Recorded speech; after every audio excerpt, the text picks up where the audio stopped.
Hi guys! Today is magluluto tayo ng potofu. Ayan o, makikita nyo ang kanyang laman. O, diba? Ayan, pinapalambutan ko siya kasama ng sibuyas na merong, ayan, cloves. Ayan, inilagay ko na yung ating celery rub. Ayan, nabubulol ako.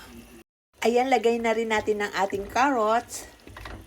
Hulog na rin natin ang ating nave or turnips. Ayan, mas maraming gulay, mas masustansya. And now, ilalagay ko na rin ang ating mga leeks. Ayan, makikita nyo talagang maraming gulay. Dahil hindi kami nagkakanin. Ayan. Ayan, palambutin lang natin kasama ng ating laman.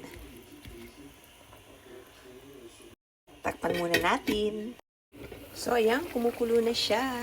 Lagyan natin ng asin, paminta.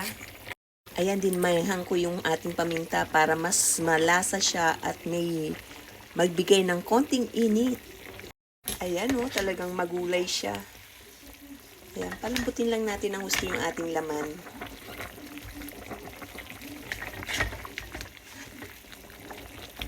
So, ito yung ating ribs. At ito naman yung isa, o diba? Ayan, takpan muna natin muli. Ayan, I think luto na yung ating potofu. Ayan yung ating mga tipak-tipak na laman. Diba? Talagang, I think malambot na siya. So, kainan na. Ayan ang ating mga gulay, oh. Yummy! Tikman na natin. Ang sarap talaga. Kainan na.